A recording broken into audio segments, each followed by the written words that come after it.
ఓం శ్రీమాత్రే నమః. శ్రీ శివాయ గురవే నమః. యఃకర్త జగతాం భర్త సంహర్త మహసాం నిధి ప్రణమామి తమాదిత్యం బహిరంతస్తమోపహం. వీక్షకులకు నమస్కారం. నేను మీ దేవులపల్లి రామకృష్ణ శాస్త్రి, ఆర్కే మాతృశ్రీ తెలుగు జ్యోతిషపరమైన యూట్యూబ్ ఛానల్. ఇప్పుడు మార్చి నెల 17వ తేదీ నుండి మార్చి నెల 23వ తేదీ వరకు గల గ్రహ స్థితిగతులని ఒకసారి పరిశీలన చేద్దాం.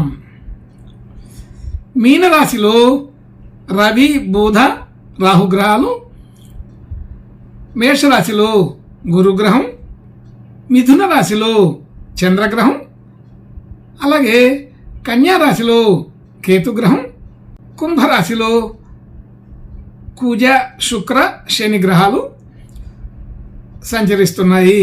ఇటువంటి గ్రహ సంచారముని అనుసరించి ఈ వారం రాశులకి వార ఫలాలు తెలుసుకుందాం. ఓం శ్రీమాత్రే నమః. ఇప్పుడు కన్యారాశి వారి గురించి తెలుసుకుందాం. కన్యారాశి వారికి రాశి కేతుగ్రహం, అలాగే 6వ స్థానంలో కుజ శుక్ర శని గ్రహాలు, 7వ స్థానంలో రవి బుధ రాహు గ్రహాలు, 8వ స్థానంలో గురుగ్రహం, 10వ స్థానంలో చంద్రగ్రహం సంచరిస్తున్నాయి. ఇటువంటి గ్రహ సంచారాన్ని అనుసరించి ఈ వారం ఈ కన్యా రాశి వారికి కొంత అనుకూలమైన ఫలితాలే కనబడుతున్నాయి. శుభ లక్షణాలు పెరుగుతున్నాయి. ఈ వారం విందు వినోద వ్యవహారాల్లో పాల్గొనే అవకాశం ఉంటుంది. అలాగే ఏదో ఒక రకమైన శుభకార్యాలకి లేదా ఫంక్షన్లకి అటెండ్ అయ్యే అవకాశం ఉంటుంది. 10 మంది బంధుమిత్రుల్ని కలిసే అవకాశం ఉన్నది. అయితే సరైన సమయంలో ఆలోచన విధానంలో మార్పులు చేసుకొని సకాలంలో సరైన ఆలోచన చేయడానికి ప్రయత్నం చేస్తారు. కొంతవరకు దాంట్లో విజయం సాధించగలుగుతారు. అయితే ఊహాజనితమైన వ్యవహారాల్లో మాత్రం అది అనుకూలంగా ఉండకపోవచ్చు. అతిగా ఆలోచన చేయడం, గాలిలో మేడలు కట్టడం మొదలైనటువంటి విషయాలు అనుకూల పడవు. సాధారణమైన ఆలోచన తీరు అంతా కూడా అనుకూల పడే అవకాశం ఉంటుంది. ఈ వారం అంతా కొద్దిగా ప్రాక్టికల్గా నడిచే అవకాశమే ఎక్కువగా ఉన్నది. ధనయోగాదులు అనుకూలంగా ఉన్నాయి. ధన విషయంలో ఇబ్బందులన్నీ తొలగిపోతాయి.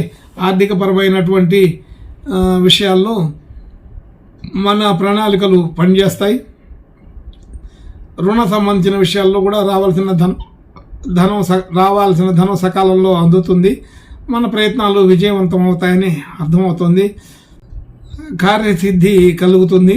అలాగే రుణ సంబంధించిన విషయాల్లో కొంత మెసులుబాటు కుదురుతుంది. వృత్తి ఉద్యోగ వ్యాపారాదులు కొంత అనుకూలమైన సందర్భంగానే ముందుకు వెళతాయి.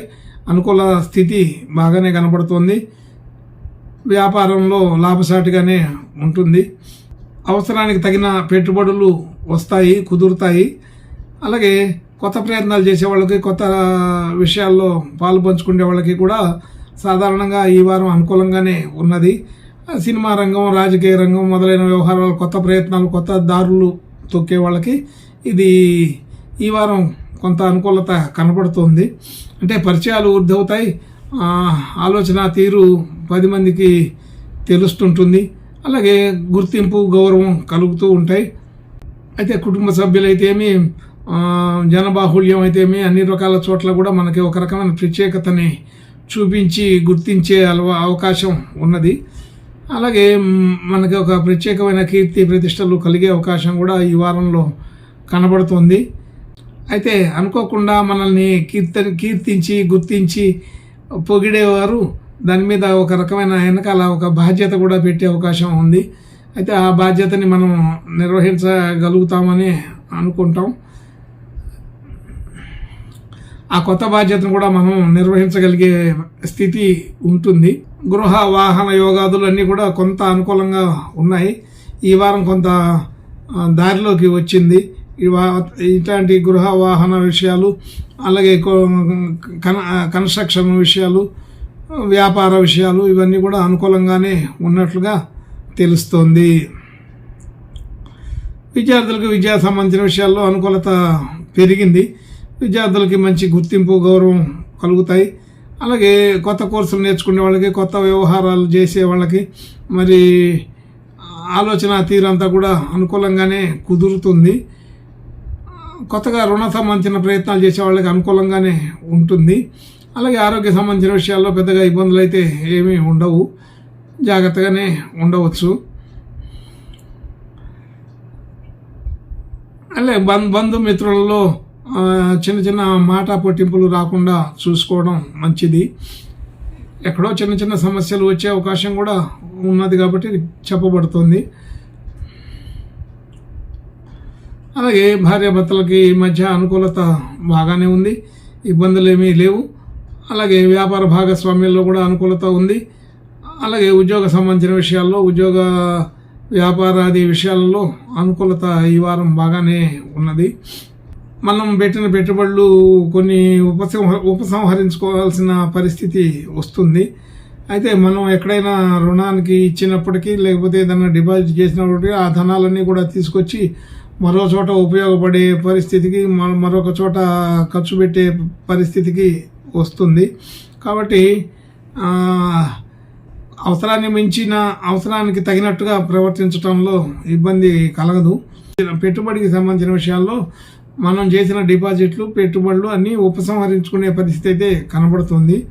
అలాగే కొంత స్వర్ణం విషయాల్లో కూడా ఈ వారం కొంత డిపాజిట్ చేయవలసిన పరిస్థితి వస్తుందని తెలుస్తుంది. కొంచెం జాగ్రత్తగానే ఉండాలి. అలాగే భాగ్య సంబంధించిన విషయాల్లో అనుకూలత పెరుగుతుంది. అయితే అక్కడ ఒక విషయం, అది ఆర్థిక భారంగా ఉన్నప్పటికీ కూడా ధన యోగాదులు, అది మన సొంత ధనమా లేకుంటే రుణ సంబంధించిన ధనమా అనేది పక్కన పెడితే ఎప్పుడు కూడా చేతిలో ధనం బాగానే ధారాళంగా తిరుగుతూ ఉంటుంది. ఉద్యోగ సంబంధించిన విషయాలు, ఉద్యోగ వ్యవహారాదులు అన్నీ కూడా సాధారణంగా ఉంటాయి. పెద్దగా ఇబ్బందికరమైన విషయాలు అయితే లేవు. అన్ని రంగాల్లో, అన్ని విషయాల్లో కూడా మనం చేసిన పనులు ఫలిస్తాయి, పనులకి గుర్తింపు కలుగుతుంది, మొత్తం లాభసాటిగానే ఉంటుందని అర్థమవుతుంది. అలాగే వ్యయ సంబంధించిన విషయాల్లో కొన్ని ఖర్చులు, వ్యవహారాదులు అనుకోకుండా చేయవలసి వస్తుంది, అదనపు ఖర్చులు పెట్టవలసి వస్తుంది. ఏదో ఆశించి చేసిన ప్రయత్నాలు, ఏదో ప్రయత్నం చేద్దాం అనుకుంటే అది కుదరదు. సాధారణమైన ఖర్చులు పెట్టి సాధారణమైన వ్యవహారాదులు నడిపే వారికి అనుకూలంగానే ఉంటుంది. అదనపు ఖర్చులు చేసి ఆర్భాటాలు చేసే వాళ్ళకి కొంత ఇబ్బందికరమైన పరిస్థితులు ఉంటాయి. అయితే ఈ వారం సాదాసీదాగా ఉంటూనే కొన్ని శుభ లక్షణాలను కూడా చూడగలుగుతున్నామని అర్థమవుతుంది. ఈ కన్యా రాశి వారికి ఇంకా మంచి శుభ లక్షణాలు కలగడం కోసం ఈ వారం సూర్యారాధన, సూర్య భగవాను ఆరాధించడం, పూజించడం, నమస్కరించుకోవడం మంచిది. శుభం భూయాత్. ఓం శ్రీమాత్రే నమః.